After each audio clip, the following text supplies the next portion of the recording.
Parmi les actualités que je vous propose ce soir, on en avait parlé la semaine dernière, mais c'était intéressant d'y revenir.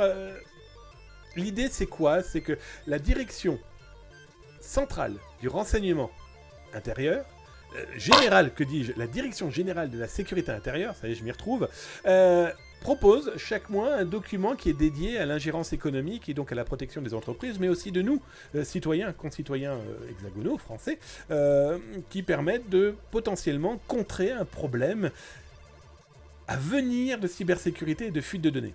Alors dans ce document, ils expliquent quoi, et Zataz en avait déjà parlé il y a quelques mois. Vous êtes dans un aéroport et vous voulez utiliser le Wi-Fi. Danger. Vous avez des prises USB qui vous permettent de recharger votre téléphone. Attention, danger. Vous avez ces petites caissons dans lesquelles vous pouvez mettre votre téléphone pour le recharger aussi. J'ai vu ça dans des aéroports il n'y a pas très longtemps. Triple danger. Mais aussi, et ça je pense que c'est un élément en social engineering loin d'être négligeable, je vais vous prendre un exemple très concret. Vous travaillez dans une société, vous êtes un commercial, vous avez pour mission d'aller convaincre un client en Australie que votre produit est le meilleur. Vous savez que, et l'entreprise vous l'a dit, elle va recevoir des concurrents. Vous, mais aussi 4 autres sociétés concurrentes proposant plus ou moins le même produit, et ils veulent tout simplement se donner un avis, se faire un avis sur le sujet. L'un des concurrents est beaucoup plus malsain que les autres et a trouvé le moyen de s'approcher de vous. Que ce soit dans l'avion, que ce soit dans le train, que ce soit en soirée, peu importe, et il va placer dans votre téléphone portable, par exemple, ou dans l'ordinateur de travail, des vidéos pornographiques pour adultes. Sa mission est très claire, hein. Il faut savoir qu'en Australie, il est strictement interdit de transporter ce genre de matériel vidéo dans des supports numériques, téléphone, ordinateur, sur le territoire australien. Donc, on ne sait pas par quel tour de passe-passe et de magie, la douane, la police locale, à la frontière, à l'aéroport, on vend de ce contenu dans votre matériel. Bon, c'est pas bien compliqué, hein. Une petite dame que vous payez, qui va se la jouer. J'ai vu quelqu'un dans l'avion qui regardait des choses pas très saines. Voilà, c'est vendu. On n'en parle plus. La petite dame disparaît et le mec s'est fait alpaguer. La problématique, c'est que si les douaniers, la police des frontières découvrent ce genre de documents, ils vont saisir le matériel. Bon, déjà, vous ne rentrerez pas sur le territoire. Donc déjà, ça va déjà tout de suite éliminer l'aspect concurrentiel du business que vous étiez venu faire.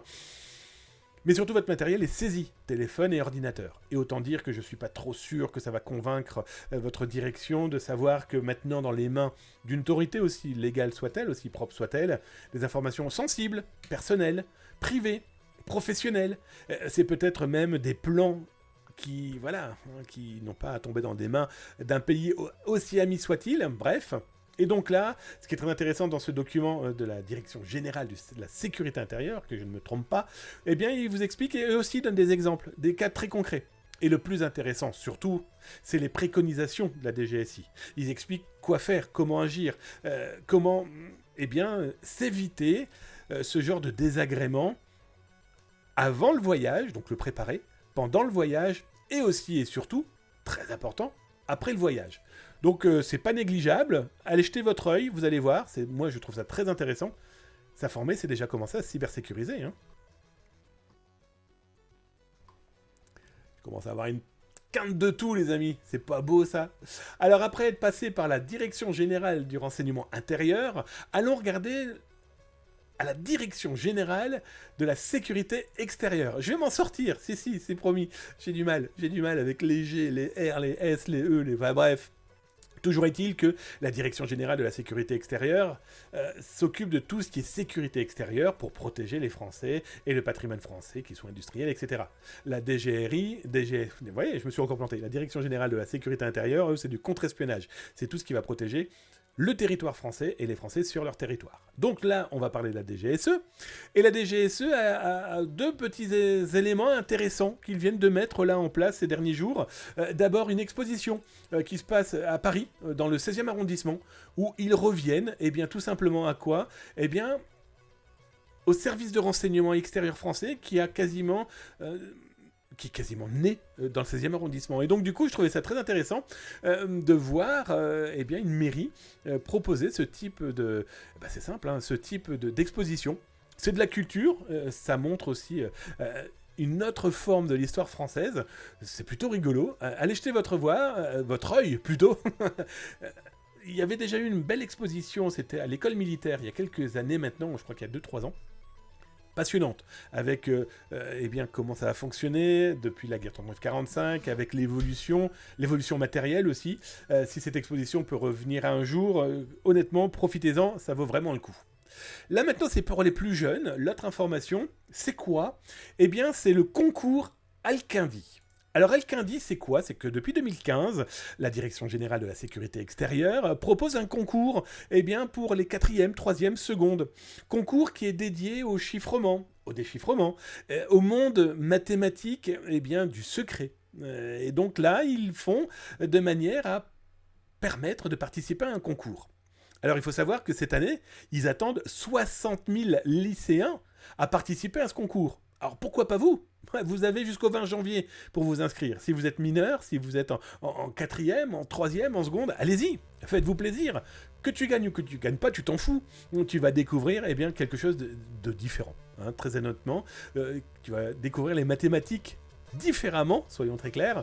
Et puis surtout, pourquoi pas, ça peut être une potentialité d'avenir, de profession, de métier, j'en sais rien, que ce soit dans la cybersécurité, et attention, je ne parle pas de la Direction Générale de la Sécurité Extérieure, mais ça pourrait être aussi, après tout, pourquoi pas. Et donc, là, dans l'image que je vous montrais, vous retrouverez ça d'ailleurs sur Zataz, je vais vous le mettre là aussi sur le chat de Twitch, et je vais vous le mettre aussi sur YouTube, là, en dessous. Hein, sur Twitch, c'est tous les soirs, 19h-20h, si tu es en Europe. Bien. Si tu es en Amérique du Nord francophone, Montréal-Québec, c'est 13h-14h, viens. Et si tu es sur YouTube, c'est dans le descriptif, là en dessous. Et là, ton unique mission, c'est de profiter de 2 à 3 vidéos dédiées à la cybersécurité par jour. Donc abonne-toi après avoir cliqué sur le petit pouce, la petite cloche, puis laisse un message. Donne-moi ton avis, est-ce que tu as déjà participé à ce genre de concours? Est-ce que tu as peur que ça soit trop compliqué? Est-ce que tu te dis, ouais, c'est pas pour moi? D'ailleurs, je vais vous montrer que ça peut être pour tout le monde. Pourquoi? Vous l'avez vu cette image là, qui est devant votre écran? Eh bien c'est simple, je vais vous la montrer en un petit peu plus grand. Hop, on va l'agrandir. Voilà. Eh bien il faut savoir que le concours commence déjà là. Pour vous montrer que c'est ça le monde du chiffrement, du déchiffrement, de la stéganographie. On en a parlé la semaine dernière, vous retrouverez ça d'ailleurs sur YouTube dans les rediffs. Eh bien dans cette image, il pourrait y avoir plein d'éléments déjà dédiés aux messages cachés. D'abord, peut-être dans le document numérique. Dans les petits, ce qu'on appelle l'exif, il y a peut-être des informations qui correspondent au concours. Les traits, vous avez vu les traits, il y a différents traits. C'est peut-être aussi une espèce de code barre. Et il y a aussi, là, regardez, JCNWCRXW, JDYRNPN. On se serait cru chez l'ophtalmo. Eh bien non, c'est aussi un départ du concours. Alors je vous explique pourquoi. On va aller regarder un petit peu cette image. Donc ça, en fait, c'est déjà un code secret. C'est déjà un code à déchiffrer. Alors je ne ferai que celui-ci, juste pour vous montrer que c'est pas compliqué. C'est juste un casse-tête qui demande de réfléchir un petit peu plus loin, de se gratouiller un petit peu les méninges, de jouer, tout simplement. Alors 59 Boulby sur le chat, il dit quel type de chiffrement? Ben là, on l'appelle le rotatif, celui-ci. Chiffrement de rotation. En gros, la lettre A, c'est peut-être B. La lettre B, c'est peut-être C.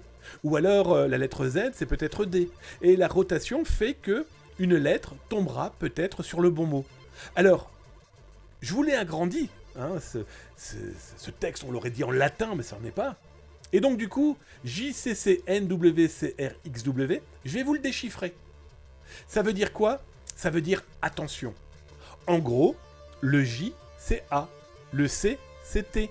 Le N, c'est E. Le W, c'est N. Chiffrement par rotation. Et des méthodes de chiffrement, il en existe énormément. Il faut savoir que déjà, César, et je vous parle de l'Antiquité, avait son propre mode de chiffrement. Un petit exemple aussi très concret. Saviez-vous que chez les Grecs, pour envoyer un plan de bataille ou une information à un allié, on prenait un esclave, on lui tatouait sur le crâne le plan de bataille, on attendait que ses cheveux repoussent et on l'envoyait sur le crâne avec l'information.